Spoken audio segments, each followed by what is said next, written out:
Cita-cita saya dari 4 miliar pengen jadi 20 miliar. Dengan harapan saya pengen punya satu perumahan ya, perumahan Ya. gitu, perumahan kecil aja di suatu tempat yang di situ ngajarin tentang baca Quran dan lain-lain. Yang kedua sih pengen ada rumah sakit sesuai bidang saya, rumah sakit kecil aja yang tipenya tipe D kecil gitu. Kalau masih ada sisanya pengen diinvestkan lagi ke kosan supaya dia ya walaupun lambat ya tetap liquid. Yang paling pengen itu sebenarnya pengen overland gitu saya Oke. pengen overland keliling dunia. Nah, kira-kira kira-kira dengan 4M ini apa yang saya harus lakukan tuh, untuk mencapai poin-poin yang saya pengen itu tuh, di usia kurang lebih 45 tahun. Oke. Ini kan basically kamu dokter ya. Kalau dokter tuh biasa trajektori hidupnya seperti ini. Ini human capital namanya.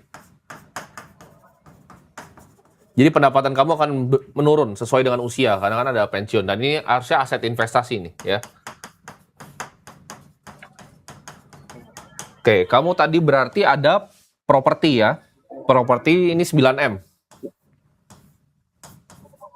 Yang menghasilkan tadi 95 juta per bulan. 90 sampai 95 ya. 90 sampai 95, Kurang kita lebih bilang ya. 90 biar gampang. Berarti per tahun ini 1 miliar lah ya. Per tahun. Nah ini kan kalau kita hitung kasar ini 12% Ya, ya. Per tahun. Ini ya, udah oke nih, udah bagus. ya Ya, 11 atau 12%. betul. Dan kamu ada pertanyaannya, kamu ada 4 miliar gitu kan. Ya, Target kamu, target jadi 20, ya nggak? Ini betul. dalam waktu 5 tahun aja, kita hitung kasar berarti kan 37% ya. CAGR. Nah ini kamu carinya di mana gitu pertanyaannya. 37% itu bukan Carinya di sesuatu mana? yang, ya, 37% itu bukan sesuatu yang kamu bisa cari di financial market.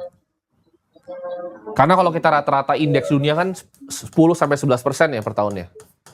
Kamu untuk mencari 37% konsisten per tahun selama 5 tahun tuh jawabannya di pasar keuangan mustahil. Yang kamu harus lakukan untuk nyampe 37% adalah udah pasti ini cuma bisa lewat usaha ya atau bisnis. Nah, kamu tadi rencananya mau diapain 4M-nya itu? Kalau bisnis saya sih terus terang waktunya ya kok ya.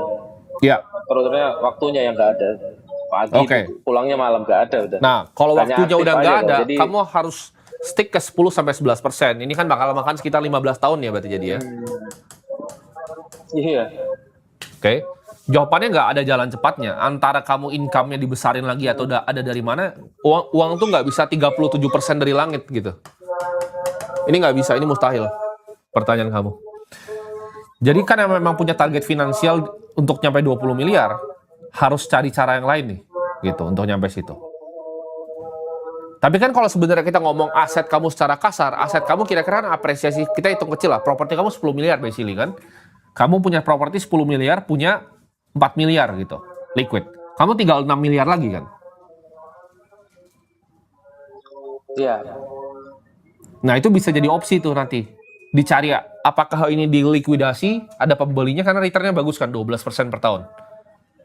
Nah itu baru kamu bisa taruh ke sesuatu yang lebih pasif nanti.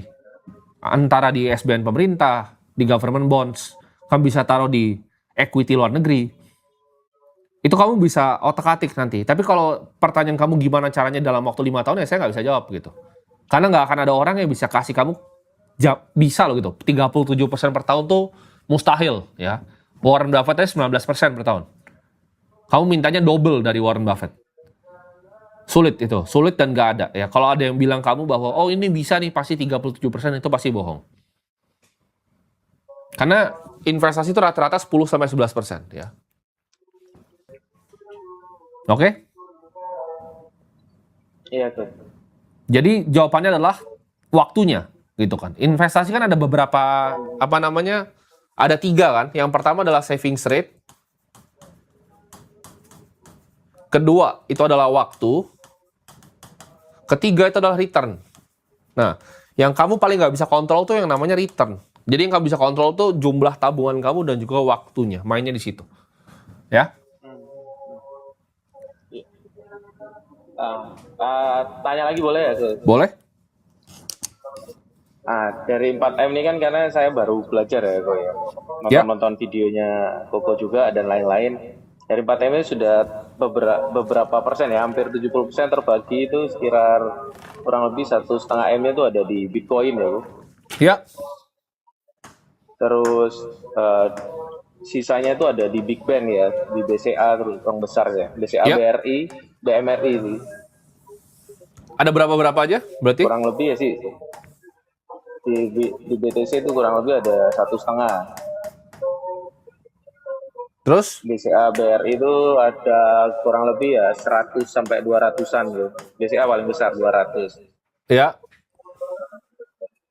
Ini dalam Sisanya 200 dalam itu, apa? ya juta 200 juta doang, kecil. Oh, oke.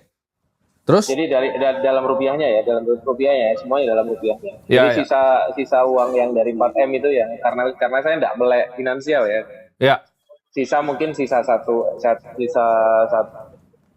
berapa ya? 1,3 sampai 1,5 mungkin.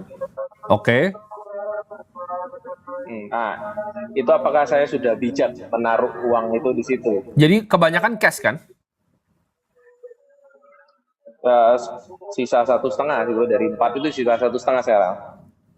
Karena? Jadi 4 ini nggak ada? 4 ini sudah masuk ke BTC 1,5 M. Oke. Nah, sisanya masuk ke 3 bank itu. 1,5 M. Kenapa jadi 200 tadi? Ini 200 atau 1,5 M jadinya? Yang ke BTC 1,5 M. Oke. Masih ada sisa kan itu? Yang 1,5. 2,5-nya kemana? Masih ada sisa. 2,5-nya itu yang BCA, BRI sama BMRI itu masing-masing katakanlah di 300-an tuh, kayak gitu. Itu cuma 900. 1,5 tambah 900 kan? Iya. Iya, 1,5 tambah 900 berarti kan 2,4 kan? Nah, sisanya kan 1,6. Nah, pertanyaannya itu dengan kondisi saya saat ini, kamu ngomongnya pakai persennya ini lebih jelas ya. Berarti benar tadi. Sisanya duit kan, 1,6-nya. duit, betul. Oh, iya. Udah oke kok itu, udah oke, udah bagus.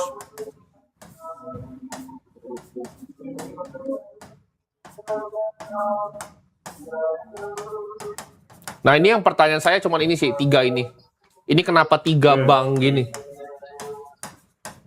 Wah, karena ketidaktahuan saya gue itu. Ya. Jadi ya sudahlah. Jadi Bank negara jawabannya aja. adalah ini coba dianalisa lagi. Yang paling bagus itu yang mana? Jangan beli 3-3-nya karena gini. Kamu kan beli 3 untuk menyebar resiko kan. Tapi kalau kamu belinya kayak gini, ini nggak menyebar resiko. Kecuali misalnya posisi kedua kamu tuh misalnya batu bara, tambang gitu, tambang. Ini consumer goods, itu beda cerita. Tapi kalau 3-3-nya perbankan begini, sama aja kayak beli satu. Itu nggak ada diversifikasinya gitu. Mungkin itu aja sih yang dibenahin. Sektornya ya. Iya, sektornya dibenahin. Untuk Oke. sisa uangnya lebih baik saya kemana tuh? Ya, kamu kalau parkir aja dulu. Money market nggak apa-apa, RDPU. Ini mau ditaruh di Indon juga boleh. 5% sekarang yieldnya lumayan besar.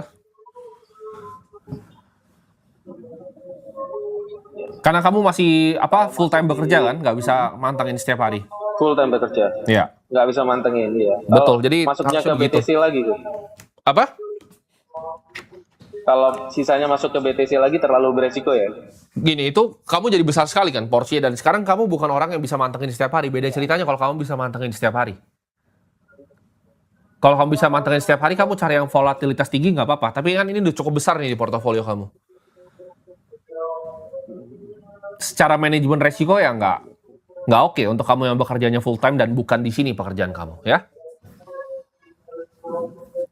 Oke, terima kasih Gus. Oke.